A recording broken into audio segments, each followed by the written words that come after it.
مجھے اس کی اجڑی بلی آنکھوں سے عشق ہو گیا تھا۔ نکاح کے بعد میں اسے اپنے ساتھ لندن لے گیا، مگر نکاح خفیہ طور پر کیا گیا تھا، اس لیے صرف میری بہن اور بلوشہ کا بھائی المیر باخبر تھے۔ وہ بہت اچھی بیوی تھی۔ 1 سال بعد اللہ نے ہمیں ایک بیٹی سے نوازا۔ اس کی آنکھیں بالکل بلوشہ جیسی تھیں۔ میں نے اس کا نام زویا قریشی رکھا۔ وہ بہت خوبصورت تھی، مگر تم سے کچھ کم۔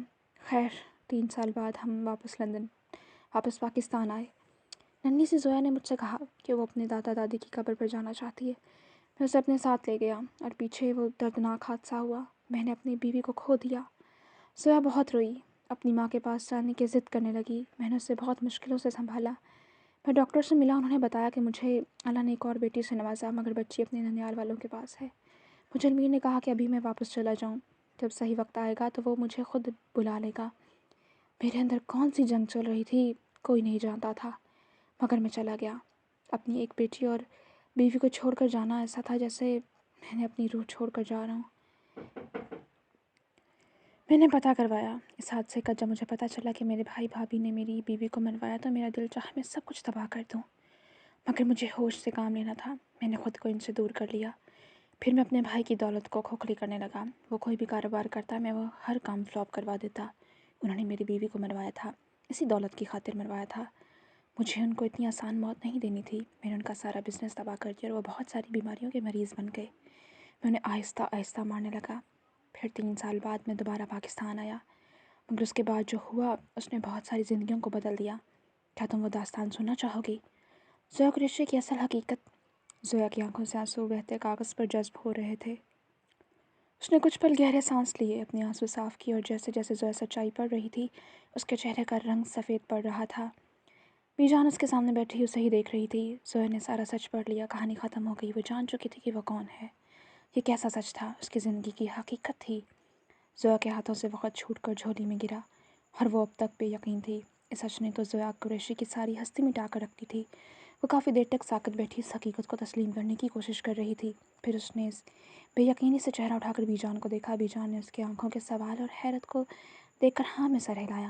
وہ کچھ پل انہیں دیکھتی رہی، پھر وہ قہقہ لگا کر ہنس پڑی۔ اس کی ہنسی میں سارے زمانے کا کرب تھا۔ بی جان نے ٹوٹے دل کے ساتھ اس کی یہ حالت دیکھی۔ یہ میری حقیقت ہے، وہ ہنستے ہوئے بہت مشکل سے بولی۔ بی جان نے دوبارہ ہاں میں سر ہلایا۔ وہ صوفے پر اپنا سر پھینک کر ہنستی گئی۔ اس کی آنکھوں میں ہنسنے کی وجہ سے پانی آ گیا تھا۔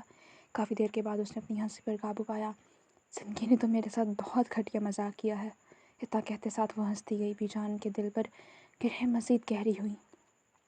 اسلام شاہ کچھ دنوں سے کام کے سلسلے میں شہر سے باہر گیا تھا۔ وہ آج ہی واپس آیا تھا۔ جب وہ کمرے میں آیا تو حیران رہ گیا۔ زویا کہکے لگا کر ہنس رہی تھی۔ اسے حیرانی ہوئی۔ وہ اس کے پاس آیا۔ وہ بیڈ پر بیٹھی ہنستی جا رہی تھی۔ اسلام کو اس کی دماغی حالت پر شبہ ہوئی۔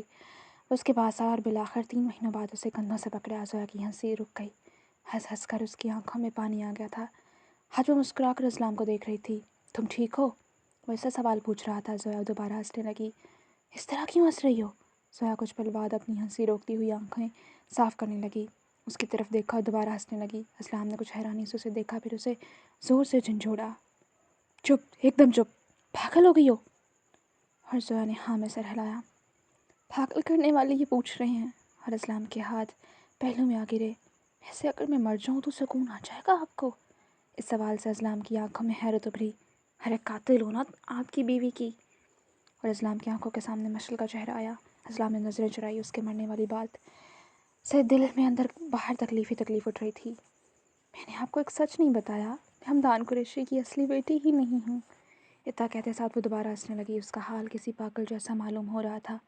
اسلام نے بے یقینی سے اتنی تیزی سے گردن موڑ کر اسے دیکھا کہ ہڈی چٹکنے کی آواز آئی۔ کیا تم بلوشہ شاہ کی بیٹی نہیں ہو؟ اور زویا نے نفی میں سر ہلایا۔ وہ دوبارہ ہنس رہی تھی۔ اسلام شاہ کے اندر باہر آگ لگ گئی۔ اس نے دوبارہ زویا کو بازو سے پوچھا، جب تم اس شخص کی اصل بیٹی ہی نہیں تھی تو پھر تم نے اتنی اپنی سگی بھانجی کو چھوڑ کر پہلے تمہیں کیوں بچایا؟ اور زویا جو سنجیدہ ہوتی ایک بار پھر قہقہ لگا کر ہنس پڑی۔ ہے نا، میں بھی یہی سوچ رہی تھی۔ اسلام شاہ کو اس کا دماغ خراب لگ رہا تھا۔ وہ پاگلوں کی طرح ہنستی جا رہی تھی۔ بتائیں اگر میں مر گئی تو آپ کو سکون آ جائے گا؟ وہ اپنی ہنسی بہت مشکل سے قابو کرتی ہوئی بولی۔ اسلام شاہ کو جو شوق ابھی لگا تھا اس پر غصہ غالب آ گیا۔ ہاں مر جاؤ، مجھے بہت سکون آ جائے گا۔ وہ زخمی شیر کی مانند گھر آیا۔ زویا کے اندر کچھ ٹوٹا تھا، شاید دل وہ پہلے بھی بہت باہر ٹوٹا تھا۔